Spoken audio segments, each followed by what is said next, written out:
Papaella, mon chéri, c'est à lire. La maison qui s'ennuyait. Au bout du chemin des boutons se trouvait la dernière maison de Belle Aubépine.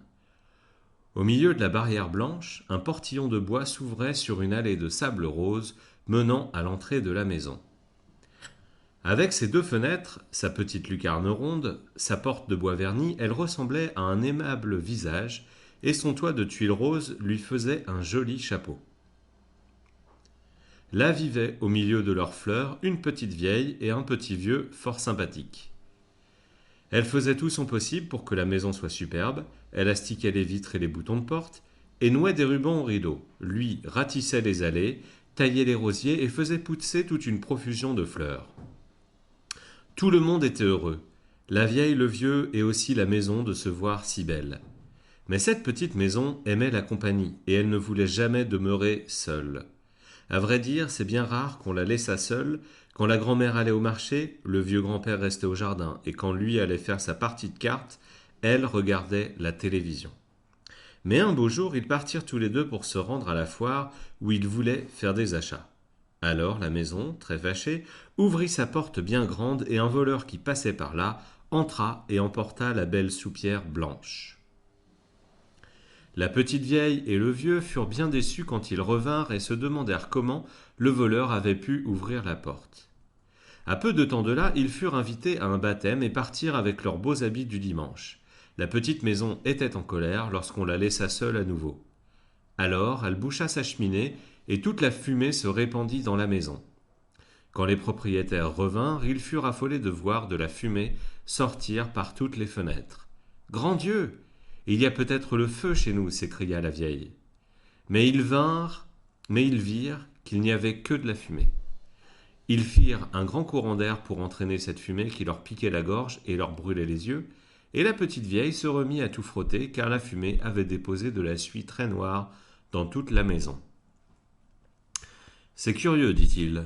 Nous avions fait ramoner la cheminée et elle tirait très bien. » « Je n'y comprends rien, répondit-elle. Cette maison devient bien bizarre. » Ils restèrent longtemps, sans s'absenter, et tout allait très bien quand ils partirent un beau matin à Paris voir les enfants.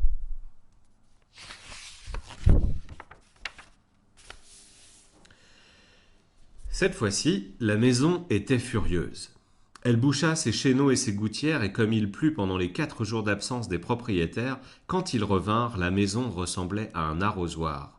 L'eau giclait tout autour du toit, tous deux se trempèrent pour arriver jusqu'à la porte.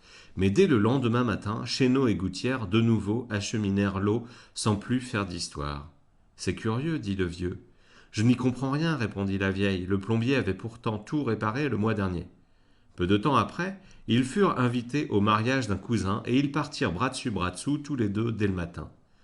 La petite maison était bien déçue. Toutes ses colères n'avaient servi à rien et elle était bien triste de rester toute seule. Comme elle réfléchissait à ce qu'elle pourrait bien inventer, elle vit passer un amour de petit chien. Il avait l'air perdu, allait, le nez en l'air, jappant à droite, à gauche. « Oh, dit la maison, ce serait merveilleux s'il y avait un joli petit chien comme ça ici. » Elle l'appela. Le petit chien escalada la barrière puis arriva sur le perron. Alors la maison entr'ouvrit la porte d'entrée et tout d'un coup elle eut l'impression d'être habitée et vivante. Le chien poussa toutes les portes, il fit le tour de toutes les pièces, il monta et descendit l'escalier, plus de 20 fois, il joua avec le papillon, alla dire bonjour à tous les rosiers, jappa aux 4 coins du jardin, alla nager dans le bassin et s'amusa à faire pour eux poissons rouges, à faire peur aux poissons rouges. Il allait, venait, montait, descendait, et on aurait dit qu'il y avait 10 personnes dans l'habitation.